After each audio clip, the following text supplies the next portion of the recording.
Good morning Odisha. आसतु आज किसी गुरुत्वपूर्ण खबर देखा। आज हूँ नवेम्बर 27 बुधवार। माड़ी आसुची बात्या। पैन कार्ड रे आसिला नुआ सिस्टम। आवास योजना नहीं आसिला बड़ खबर। सुभद्रा योजनार परवर्ती किस्ती तारीख घोषणा। चलतु देखा देश विदेश 20टी बड़ खबर। ता सहित वीडियो को लाइक करी चैनल को सब्सक्राइब निश्चित भाव करदेवे। पुणी बंगोपसागर रे दाना बांधिला आउ एक बात्या। मौसुमी अपसरण पर सृष्टि हेबाकु जाउछि द्वितीय बात्या। एने पाणीपाग विभाग पक्षर बड़ सूचना दिया जाइछि। आज मध्याह्न किंबा राति सुधा बात्यारे परिणत हेब। एबे ताहा उत्तर और उत्तर पश्चिम दिगरे एहा गति करुछि, जहाँकि आज बात्यार रूप नेब। एही बात्या तामिलनाडु उपकूल निकट में पहुँचब। तेबे बात्या प्रभाव में 28 तारिख में केन्द्रापड़ा, जगतसिंहपुर, पुरी, गजपति, गंजाम रे हालुका वर्षा हेब। नवेम्बर 29 तारिख में बालेश्वर, भद्रक, केन्द्रापड़ा, जगतसिंहपुर, गंजाम और गजपति जिले में वर्षा हेबार संभावना रही। परवर्ती खबर, पान कार्ड रो बदलिब रूपरेख। बेकार होइजिबो पुराना कार्ड। क्यूआर कोड सहित आसिबो पैन। केंद्र कैबिनेट पैन कार्ड को अपग्रेड करने को जाउछि। एने मंगलवार पैन 2.0 को मंजूरी मिली। एथिपाई 1435 कोटी टंका व्ययबराद होइछि। नुआ पैन कार्ड क्यूआर कोड सहित आसिबो बोली केंद्र मंत्री अश्विनी वैष्णव सूचना दैछन्ति। एथिरे कौनसी प्रकार परिवर्तन किंबा नुआ कार्ड पाई आवेदन करिवार आवश्यकता पड़िबो नाही। एही कार्ड रे लोकंकु त्वरित भावे मानयुक्त सेवा जोगाण हेब। परिवेश अनुकूल सहित एथिरे खर्च कमिब। भित्तिभूमिर सुरक्षा सुनिश्चित हेब। पैन कार्ड को सरकारी एजेंसी समस्त परिचय पत्र भावे व्यवहार करिपारिबे। परवर्ती खबर, प्रधानमंत्री आवास योजना नहीं पंचायतीराज मंत्री बड़ बयान। एणिके प्रधानमंत्री आवास योजना रे योग्य हिताधिकारी सामिल हेबा सहित अयोग्य माने बाद पड़िबे बोली सूचना दैछन्ति पंचायतराज मंत्री। एथिसह जेउमानकर मासिक आय 10,500 टंकारु अधिक नथिबो सेमाने प्रधानमंत्री आवास पाइबाकु योग्य विवेचित हेबे बोली सूचना दैछन्ति। हिताधिकारी आधार कार्ड सह मोबाइल नंबर संजोग जरूरी। निजे आवेदनकारी विभागर ऐप रे आवेदन करिवे। गरीब लोकंक फिंगर प्रिंट रहिबो। आधार संजोग कराजिबो। बाप पुओ भिन्ने होइथिले भी योग्य थिले घर मिलिबो। विकलांग विधवा को घर मिलिबो। परवर्ती खबर, सुभद्रा योजना को नहीं आसिला बड़ खबर। सुभद्रा योजना संक्रांत रे गुरुत्वपूर्ण सूचना देले उपमुख्यमंत्री प्रभाती परिडा।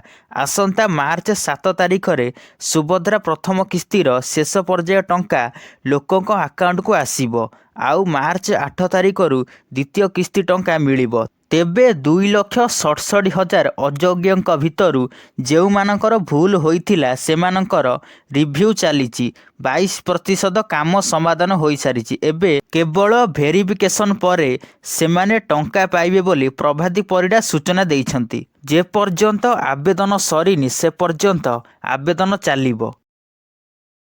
परवर्ती खबर, गत किछि वर्ष मध्यरे ओडिशार उपकूलवर्ती जिला मानकरे कुंभीर आक्रमण बढ़िबारे लागिछि, जेउथिरे बिना कारण रे साधारण लोके जीवन हराउथिबा देखिया पाई मिलिछि। मंगलवार जंगल परिवेश मंत्री गणेश राम सिंह खुंटिया विधानसभा रे देइथिबा सूचना अनुसार गत 5 वर्ष रे केन्द्रापड़ा जिले में कुंभीर आक्रमण रे 22 जनक मृत्यु घटिछि। परवर्ती खबर, अमेरिकार नवनिर्वाचित राष्ट्रपति डोनाल्ड ट्रंप जानुआरी रे नेबे शपथ। आउ से शपथ नेउ नेउ देश रे आरंभ हेब ट्रंप राज। तेबे से कहिसंती जे देशर दायित्व नेबा परे तुरंत से चीन, मैक्सिको एवं कानाडा उपर अतिरिक्त शुल्क लागू करिवे। एही तीनोटी देशर नीति रे परिवर्तन आनिबा पई चाप राजनीति रे एही पदक्षेप नियाजिबो। ट्रंप कहिसंती जे कानाडा एवं मैक्सिको रु अमेरिका आसुथिबा समस्त उत्पाद रे 25% शुल्क लागू कराजिबो। चाइना उत्पाद रे 10% टिकस लागू कराजिबो। परवर्ती खबर, सरीची पर्थ टेस्ट मुकाबिला। एबे आडिलेट रे खेलाजिबो द्वितीय टेस्ट मैच। हेले मैच पूर्वर भारतीय क्रिकेट दल को लागिची शक्त झटका। ଟିମ୍ ଇଣ୍ଡିଆର ମୁଖ୍ୟ ପ୍ରଶିକ୍ଷକ ଗୌତମ ଗମ୍ଭୀର ମ୍ୟାଚ୍ ଅଧାରେ ଫେରିଛନ୍ତି ଭାରତ। ତେବେ ତାଙ୍କ ଭାରତ ଆସିବା ପଛରେ ଫ୍ୟାମିଲି ପ୍ରୋବ୍ଲେମ୍ ବୋଲି ଜଣାପଡ଼ିଛି। ଅର୍ଥାତ୍ ପାରିବାରିକ ସ୍ଥିତି ଯୋଗୁଁ ସେ ଭାରତ ଫେରି ଆସିଛନ୍ତି। କିନ୍ତୁ ଦ୍ୱିତୀୟ ଟେଷ୍ଟ ପୂର୍ବରୁ ସେ ଅଷ୍ଟ୍ରେଲିଆ ଫେରିଯିବାର ସମ୍ଭାବନା ରହିଛି। ତାଙ୍କ ପାଇଁ ଭାଗ୍ୟ ପରୀକ୍ଷା, କାରଣ କୋଚିଂ ସମୟରେ ଭାରତୀୟ ଦଳର ପ୍ରଦର୍ଶନ ନଥିଲା ଭଲ। ପରବର୍ତ୍ତୀ ଖବର, ଡିସେମ୍ବର 20 ତାରିଖରେ ରାଜ୍ୟସଭା ଉପନିର୍ବାଚନ। 4 ରାଜ୍ୟର 6ଟି ଆସନ ପାଇଁ ହେବ ଉପନିର୍ବାଚନ। ଡିସେମ୍ବର 3 ତାରିଖରେ ଏନେଇ ପ୍ରକାଶ ପାଇବ ବିଜ୍ଞପ୍ତି। ଡିସେମ୍ବର 10 ତାରିଖରେ ନାମାଙ୍କନ ଦାଖଲର ଶେଷ ତାରିଖ। ଓଡ଼ିଶାରେ ଗୋଟିଏ ଆସନ ପାଇଁ ହେବ ଭୋଟିଂ।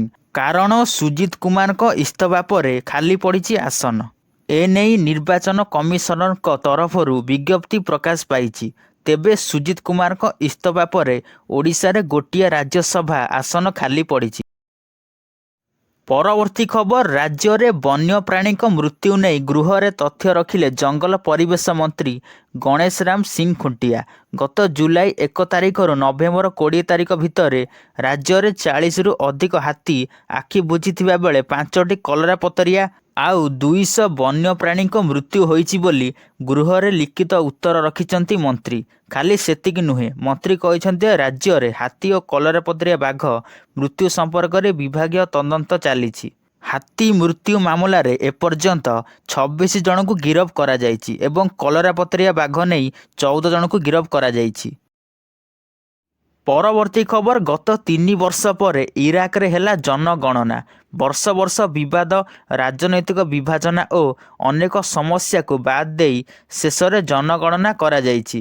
ଚଳିତ ମାସ ଆରମ୍ଭରୁ ଦେଶବ୍ୟାପୀ ଜନଗଣନା ହୋଇଥିଲା। ତେବେ ଦୀର୍ଘ 30 ବର୍ଷ ପରେ ଦେଶର ଜନସଂଖ୍ୟା 4.54 କୋଟିକୁ ବୃଦ୍ଧି ପାଇଛି। ଏନେଇ ସୂଚନା ଦେଇଛନ୍ତି ଇରାକର ପ୍ରଧାନମନ୍ତ୍ରୀ ମହମ୍ମଦ ସିଆ ଆଲ୍ ସୁନାଦି। ଶେଷ ଥର ପାଇଁ 1987ରେ ଇରାକରେ ଜନଗଣନା କରାଯାଇଥିଲା। ପରବର୍ତ୍ତୀ ଖବର, ଭଣ୍ଡାରୀ ପୋଖରୀ ବ୍ଲକ ରାଜେନ୍ଦ୍ରପୁର ପଞ୍ଚାୟତ ଥଇରା ସରକାରୀ ଉଚ୍ଚ ପ୍ରାଥମିକ ବିଦ୍ୟାଳୟରେ ଉତ୍ତେଜନା। ଶିକ୍ଷକ ନିଯୁକ୍ତି ଦାବିରେ ଧାରଣାରେ ବସିଛନ୍ତି ଛାତ୍ରଛାତ୍ରୀ ଓ ଅଭିଭାବକ। ଏଠି ପ୍ରଥମରୁ ଅଷ୍ଟମ ଯାଏଁ 129 ଜଣ ପିଲା ପାଠ ପଢ଼ୁଛନ୍ତି। ହେଲେ ପଢ଼ାଇବା ପାଇଁ ମାତ୍ର 3 ଜଣ ଶିକ୍ଷକ ଅଛନ୍ତି। ଶିକ୍ଷକ ନଥିବାରୁ ପିଲାଙ୍କ ପାଠପଢ଼ା ବାଧାପ୍ରାପ୍ତ ହେଉଛି। ଶିକ୍ଷକ ନିଯୁକ୍ତି ପାଇଁ ବ୍ଲକ ଶିକ୍ଷା ଅଧିକାରୀଙ୍କୁ ବାରମ୍ବାର ଜଣାଇଥିଲେ ମଧ୍ୟ କିଛି ପଦକ୍ଷେପ ନିଆଯାଇନି। ବାଧ୍ୟ ହୋଇ ପିଲାଙ୍କ ସହ ଅଭିଭାବକ ମିଶି ଧାରଣାରେ ବସିଛନ୍ତି। ପରବର୍ତ୍ତୀ ଖବର, ଧୀରେ ଧୀରେ ବିଗୁଡ଼ୁଛି ପାକିସ୍ତାନ ସ୍ଥିତି। ପୂର୍ବତନ ପ୍ରଧାନମନ୍ତ୍ରୀ ଇମ୍ରାନ ଖାନଙ୍କ ମୁକ୍ତି ଦାବିରେ ତାତିଛନ୍ତି ହଜାର ହଜାର ସମର୍ଥକ। ଫଳରେ ଜଳୁଛି ଇସଲାମାବାଦ। ରାଜପଥରେ ରେଞ୍ଜର୍ସଙ୍କୁ ମାରି ଗଡ଼ାଇଲେ ସମର୍ଥକ। ଏହାସହ ତାଙ୍କ ଗାଡ଼ିକୁ ବି ପୋଡ଼ିଦେଲେ ଇମ୍ରାନଙ୍କ ସମର୍ଥକମାନେ। ଯାହା ଜଣାପଡ଼ିଛି ଏପର୍ଯ୍ୟନ୍ତ 4 ରେଞ୍ଜର୍ଙ୍କ ସହ 2 ଜଣ ପୋଲିସ କର୍ମୀଙ୍କ ଜୀବନ ଯାଇଛି। ଏହାସହ ଶତାଧିକ ଆହତ ହୋଇଛନ୍ତି। ଧାରା 245 ଅନୁଯାୟୀ ପାକିସ୍ତାନୀ ସେନାକୁ ଡକାଯାଇଛି। ଅଶାନ୍ତି ଏବଂ ଆତଙ୍କବାଦୀଙ୍କ ସହ କଡ଼ା ମୁକାବିଲା କରିବାକୁ କଡ଼ା ନିର୍ଦ୍ଦେଶ ଦିଆଯାଇଛି। ପରବର୍ତ୍ତୀ ଖବର, ରାଜ୍ୟରେ ସରିଲା ଶୀତକାଳୀନ ହାତୀ ଗଣନା।